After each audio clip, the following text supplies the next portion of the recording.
Beginning, the mysterious disappearance. I'm Commander Ethan Mercer, a human officer assigned to the Galactic Peacekeeping Alliance, a coalition tasked with maintaining order among the diverse civilizations of the Zerthian cluster. I thought my duties were straightforward: patrol the sector, handle diplomatic interactions, and occasionally mediate conflicts.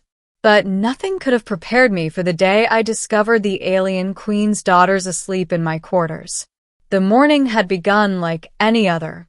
I was reviewing patrol reports aboard the star cruiser Horizon's Edge when an urgent message arrived from Queen Eloria of the Lynthar Dominion. Her voice was taut with worry.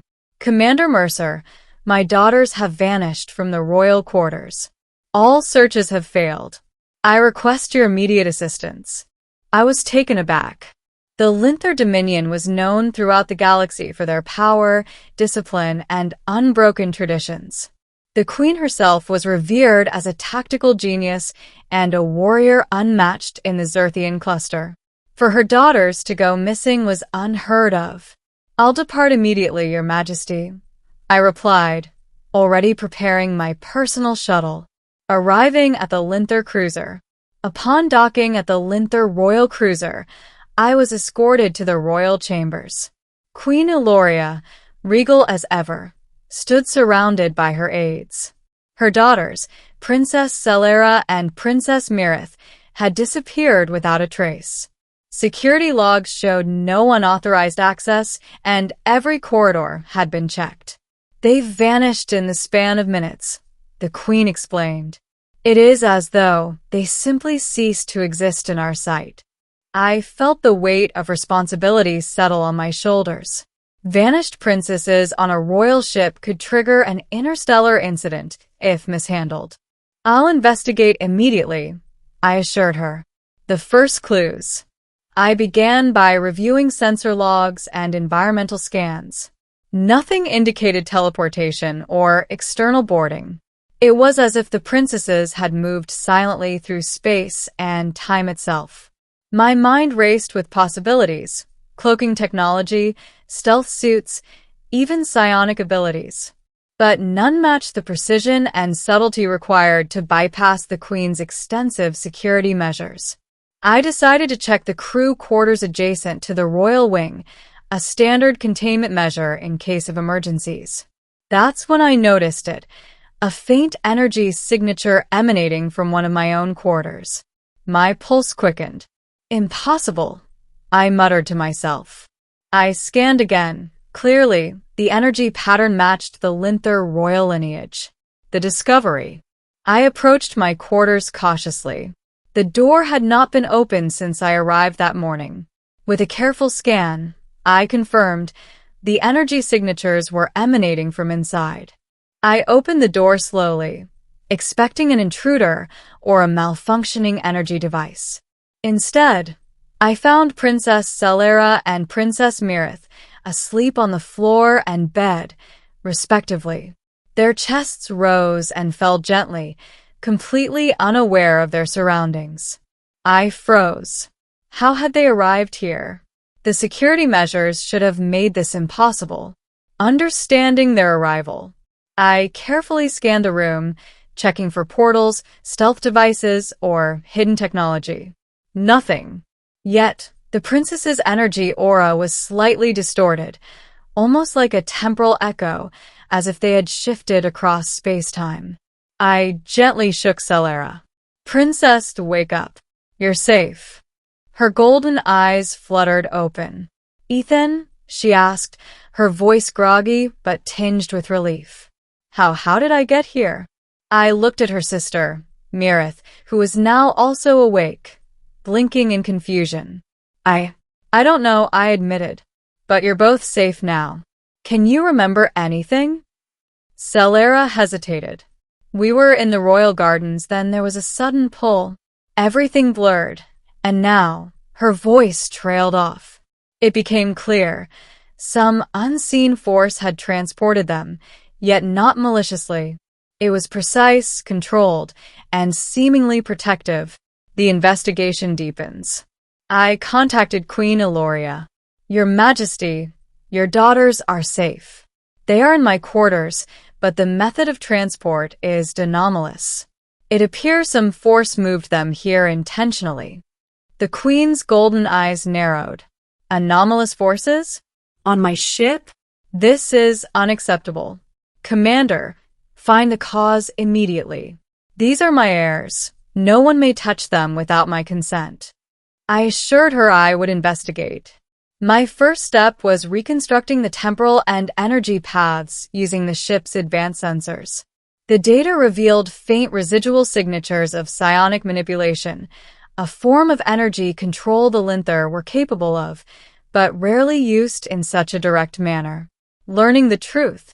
Over the next few hours, I observed the princesses, noting subtle reactions.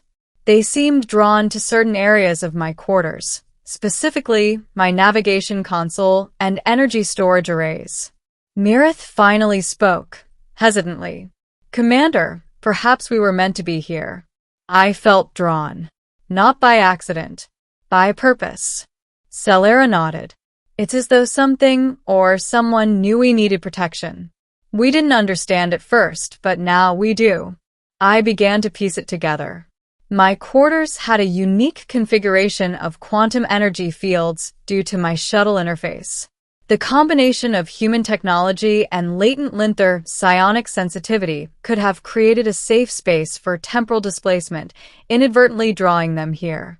You mean it wasn't malicious? I asked. Not at all, Selara said. Someone or something ensured we were safe.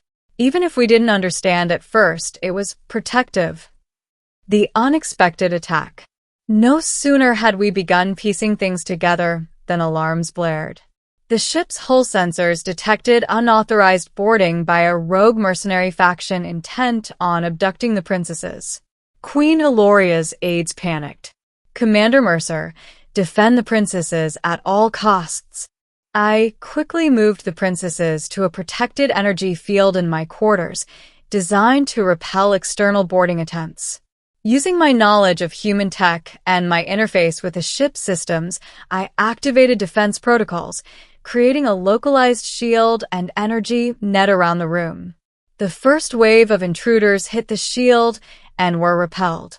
The princesses watched, wide-eyed, as I coordinated defenses, rerouted energy, and kept them safe. You're amazing, Selara whispered. I've trained for combat, but even I couldn't have done this alone. It's a human specialty, I replied with a wry smile. Improvisation and adaptation. It keeps people alive in impossible situations. Counterattack and resolution. Using the ship sensors, I located the intruder's point of entry. With the princesses still protected, I led a counterattack, combining human ingenuity with Lynthar psionic guidance. Selara and Myrith, now alert, contributed subtly, projecting small energy shields and distracting the mercenaries. The mercenary team, confident in their technology, had underestimated the synergy of human resourcefulness and Lynthar skill. Within minutes, they were contained and neutralized, retreating in disarray. The ship returned to calm. I looked at the princesses, safe, unscathed, and now fully aware of their trust in me. Moments of connection. That night, after the chaos, we gathered in the lounge area. Selara and Myrith looked at me, expressions serious but gentle. You've done more than defend us, Myrith said. You've proven that humans can be trusted with more than just survival. You've earned our respect and our gratitude. Selara's eyes softened. And perhaps our bond. Humans and Lynthar rarely work this closely, yet you adapted. You understand us in ways few do. I felt a surge of emotion, honor, relief, and a deep connection I hadn't expected. This wasn't just a professional alliance. It was the beginning of interstellar friendship, trust, and partnership. The aftermath. Queen Eloria arrived personally to inspect the situation. She studied me for a long moment, golden eyes intense. You have done something remarkable, Commander Mercer. You protected my daughter's coordinated defense and adapted to circumstances few would survive. You have my thanks, and the Lynthar will not forget your actions." I bowed respectfully. "Your Majesty, it was an honor. I only acted to keep them safe." She nodded. "And in doing so, you proved that humans, though unpredictable, are capable of great courage. Perhaps even partnership. Ending a bond across worlds." As the princesses returned to their quarters, they paused and looked back at me. "Commander," Selara said softly, "if ever you need allies, or if the galaxy threatens you, know that we stand with you." Myrith added, "And we will remember how you kept us safe, even when the odds seemed impossible." I realized then that a single, strange incident, finding sleeping alien princesses in my quarters, had forged bonds that transcended species, technology, and expectation. It was more than trust. It was partnership, alliance, and friendship across worlds. As the horizon's edge sailed back into open space, I knew that this adventure was only the beginning, and that the human spirit could earn respect, loyalty, and trust even among the most powerful alien civilizations. And for the first time, I understood the truth of HFY storytelling. Humans might seem ordinary, but courage, ingenuity, and adaptability could bridge worlds, survive impossible odds, and forge alliances that change the galaxy.